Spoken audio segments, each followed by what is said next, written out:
Nagwala po ang ating inang bayan at nagupo ang mga magnanakaw.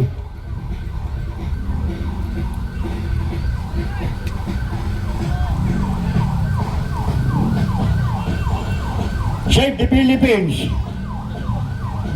Save the Philippines! Arestuhin ang lahat ng magnanakaw!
Yung Save the Philippines, punta sa likod ng mga magnanakaw. Tigil-tigil kayo. Punta sa likod ng magnanakaw. Doon.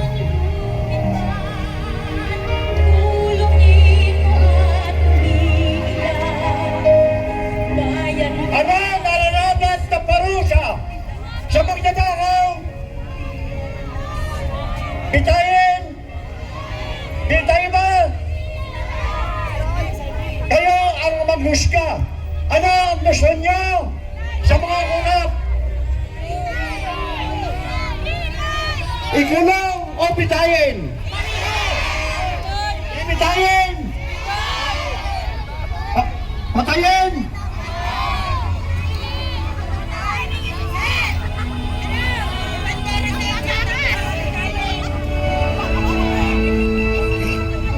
Ibitin daw sa EDSA at saka bitayin.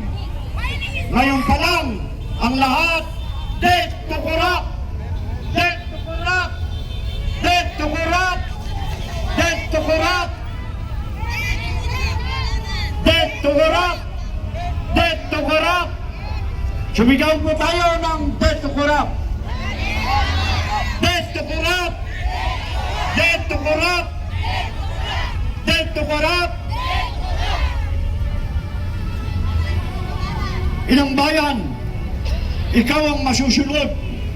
Ano po ang inyong ninanais dito sa inyong mga matatabil, mapanlamang na mga leader ng ating inang bayan?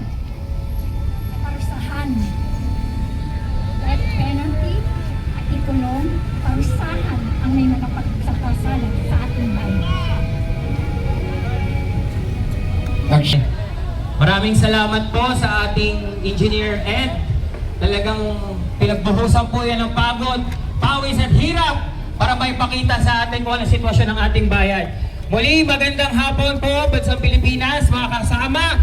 Palakpak naman tayo dyan, palakpakan natin ang ating mga kamaiso na nagprepara ng ating pagtatanghal ngayong hapon para ipagpatuloy natin ang ating aktibidades ngayong araw.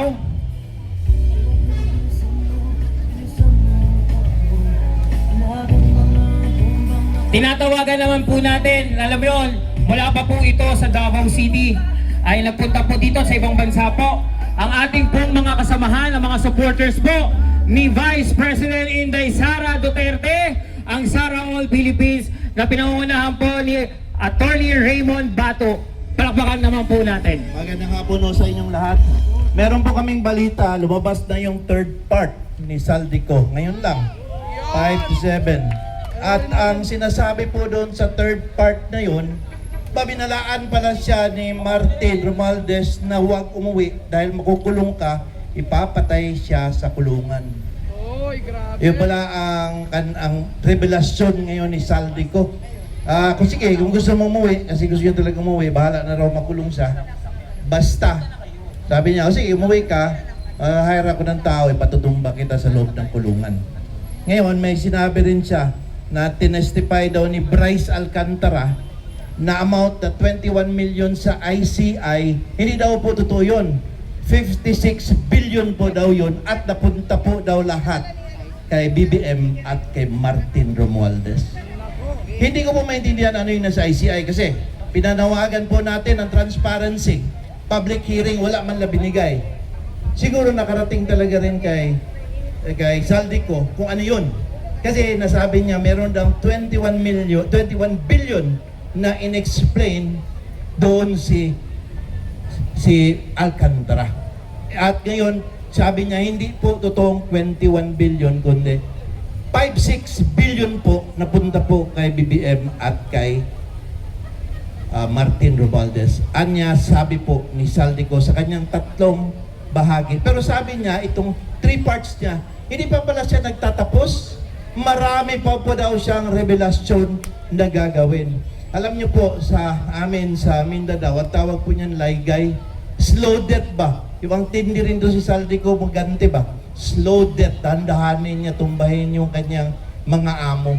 Ngayon po ba, ang katanungan kasi, kung mapansin po ninyo ang depensa ng ating administrasyon, ay hindi natin ating administrasyon, kanilang administrasyon ni BBM, ang sabi nila, denial. Hindi naman kami, kung bakit niya in-expose, bakit niya sinabi sa SONA ni BBM, kung kasangkot siya. Alam niyo po, scripted na po yun, na gagawin niya. Yan itawag po natin na plausible deniability para mag-deny sila. Alalahanin po natin, bago po yung SONA niya, meron na pong pangyayaring sakuna, meron na pong mga nalunod, meron na pong na leptospirosis, mga gamit, mga bahay na nasira, mga sasakyan. Kaya maingay na po ang sambayanan. Maingay na po tayo. Dahil nga, nagsisimula na. So, inunahan. Nagsona, expose, gawa ka kayo ng ICI, na ang sa ICI naman, ang ICI, hindi nagbibigay ng public hearing. Ngayon, ang baha na sa Cebu, ang flood control problem na sa Manila, nandoon sa Davao City, nag-iimbestiga. At ang hindi ko maintindihan, bakit nandoon si Magalong? Akala ko ba nag-resign na siya? Bakit siya nandoon? That's a big question for us, Davaoenyo. Alam niyo po, nung pumunta po sa Davao City, pinipilit po nilang hanapan ng sira. Wala pong sira sa Davao City. Except for one, merong sira doon sa may river banda na flood, maliit na sira. Nung tinanong ni Magalong, bakit hindi yan inaayos? 2 taon na yan. Kasi po, hindi na si Duterte ang nakaupo. Kaya hindi yan ayos si BBM. Di ba? Ang amin pong ma-apply over doon na nagbibigay ng traffic, na binabalandara po nila na grabe ng traffic sa Davao City. Totoo po. Dahil hindi po tinatapos ng DPWH. Ginigipit po kami doon. Kung maintindihan niyo po, kung kayo dito ginigipit, grabe ang panggigipit sa amin doon. Walang nagsasalita. Ngayon po, kung hinihingi po ninyo lahat na Marcos resign, ito po sasabihin ko bilang abogado, 25 years na po ako litigation lawyer, guaranteed speech po yan sa konstitusyon natin. Basta wala pong sinabing, magkuha tayo ng mga gamit, mag-alsa tayo, kunin natin ang gobyerno, bawal yon. Pero pag sige tayo sabing resign, pipilitin natin, pwede po yon. Why? Because po, government authority resides in us. Sa preamble po ng Constitution natin, we the sovereign Filipino people, imploring the aid of the Almighty God, do ordain this Constitution.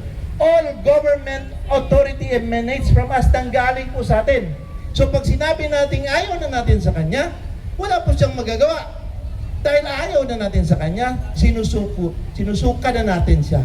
Alam nyo po, naobserbahan namin, sa pag-analyze namin, wala po itong kaibahan doon po sa kanyang ama noong panahon ng diktadorya. Ubus po ang pera natin. Ngayon po, noong panahon na yon, pananakot, pagkikidnap, gamit ang dahas. Ngayon, iba. Pero mas malaki, unprecedented, ang laki ng ninakaw. Ang ninakaw po, sobra-sobra. And, ang technique ngayon, manipulation, influence, at yung threat ng pagtatakot. Wala amang dahas. Pero, napakatilido ng script. Ang una po nilang ginawa, si Tatay Digong, dinala sa Hague. Pwede namang inidalhin yung matanda doon. Harmless ba yun? Sabi nga niya, ipakulong niya ako dito sa Pilipinas, harapin ko. Pero kailangan pong dalhin doon dahil siya po ang maingay dito at pinapakinggan nating lahat. Tayo po nandito tayo, volunteer. Meron ba tayong nagbabayad sa atin? Wala volunteer ito pagpunta natin. Dahil nga po kailangan natin, minsan lang po sa buhay natin, minsan lang po. Ngayon lang po natin hingin sa ating buhay, magsakripisyo lang tayo ng konting oras. I-demand for the resignation ni BBM at saka yung mga lahat ng mga kasamahan niya. Pag magawa po natin yan, tandaan po, baka po makalimutan nating lahat. Sige tayo demand ng resignation, dapat po protect BP Sara. Protect Inday Sara. Yan po ang aming aim sa Sara All Philippines. Of course, we are together with you with the hakbang ng maisog na pinamunuan ni Randy Usman. Pati ito pong Sara All, which he is the founder and convener, ang reforma ni Miss Vivian Perez. Lahat po tayo dito, iba-ibang grupo sa Angeles ni Pastor Jerry. Lahat po tayo nagsasama-sama para dito. Pero kami po, wag po kayong mag-worry, nakatago na po si Inday kasi meron pong dinig na security reasons. So, no problem. We have to continuously protect her. Kasi pag hindi natin siya protektahan, itong ginagawa natin, wala ang pagtutunguhan. Kasi sila na naman ang gagawa ng paraan para maglagay ng tao na gusto nila para lalong nakawin ang kaban ng ating bayan. Mga kaibigan po, no, mga kasaraol, mga kamaisog, mga kareforma, lahat po sa ating lahat, gusto ko po maintindihan ninyo na ang sitwasyon po natin hindi po ito yung loko-loko lang. Galing po ako noong Davao City, nagpunta ako dito kasi gusto kong magsalita ni minsan. Nakikinig po ang aking anak, ang asawa ko, sabi nila bakit ako nandito. Pasensya po, para sa pamilya ko, I have to say something dahil po hindi na makita ito. Hindi po totoong may corruption dito sa Pilipinas. Robbery in broad daylight. Nakawan po harap-harapan. Ang corruption po, kickback lang yan, 5%, 10%. Dito hindi. Nakaw talaga sa pera ng kaban ng bayan. Iyan po ang nangyayari ngayon dito. Ngayon, sa paggawa po ni Saldico, we have to take advantage to. Di ba napansin nyo, biglang nag-alab ang ating damdamin dahil sa yung pong ating paniwala, yung ating haka-haka, ating suspect, na karoon ng linaw ng katotohanan. Sa atin pong psychology po, yan po ang tinatawag na confirmation resonance. Confirmation resonance na kumpirma po ang ating panghinala na talagang may mastermind, hindi lang kay Saldico. Ano ang inaantay natin? Hingin na po natin na umalis na siya. Wala na pong reason. You see Claire, wala. Barking dog yan. Huwag na natin pakinggan yan. Ang mga depensa po na denial, yan po ang weakest evidence, weakest defense. Kahit sa criminal proceedings natin, pinaka-weak yan. Especially, walang mapakitang counter na dokumento, walang specific denial, kundi atakihin si Saldico dahil nagtatago at sasabihin niya na hindi magagawa yon dahil siya nag-expose. Yang klase pong depensa po, hindi yan makakasolusyon. Para lang po kayo, para sa mga lalaki dito, pag sinabing, bakit ngayon ka lang nagtatrabaho kasi? Hindi pwede yan. Denial lang? No. There must be proof. And mind you, the statement ni Saldico po, napakabigat. It confirmed everything. Sana po, ipagpatuloy po natin ang ating panawagan. Kasi po, may maganda pong marating sa dulo. Tingnan nyo ha, pag bumaba si BBM, mapipigilan na corruption, bababa din po yung superpower na si Ombudsman Boying Kuryente Remulla. Siyempre, bababa siya, di ba? Eh siya naman yung mouthpiece ng lahat. Hindi ko alam kung anong posisyon niya. Ombudsman ba siya? DOJ? Cabinet Secretary? O siya ba ang presidente ng Pilipinas? Di ba? We do not know. He's the mouthpiece. Yan sila alis. And the good thing is that sa line of succession natin, ang susunod po si Inday Sara. By law po yan. Hindi na po kailangan ng confirmation ng Congress at instantaneous po ang pag-install sa kanya. Yan po ang rule. Ngayon, ang maganda dito is that siya po ay mamimili sa hanay ng Kongreso kung sino ang magiging Vice President. Pagkatapos po niyang mamili, ikukonfirma po yan 2/3 ng Congress. So sino po sa mga senator or congressman ang pipiliin niya? Sino po ang ilalapit natin sa kanya na magiging pangalawang Vice Presidente? Yun ang masaya. Dahil now we will have a chance to choose the leaders na talagang gustong mag-serve sa atin. Hindi po yung mga leaders na ang isip lang ay magnakaw. At ang tatlo pong pinakamasayang mangyayari kung bababa si BBM, maniwala po kayo, uuwi po si Tatay Digong. Kasi po, pwede na po natin i-demand sa kanya as a sovereign state, give back our president. We are a sovereign nation. Meron kami ditong justisya and sovereignty. Yung lugar nyo dyan sa Hague, we do not recognize that. Give him back to us. We can do that as a nation. And sana, bago po magpasko, kawawa naman si tatay, makauwi naman sana. Yun po, ang panawagan namin, yung tatlong bagay na aspeto na yun. Sana, sa konting pamamaraan po, napukaw namin ang inyong damdamin. At ipaglaban po natin yung tama. Minsan na po, isang beses lang. Tawag namin, one big fight, Marcos resign. Thank you very much sa inyong lahat. Hello. Maraming salamat.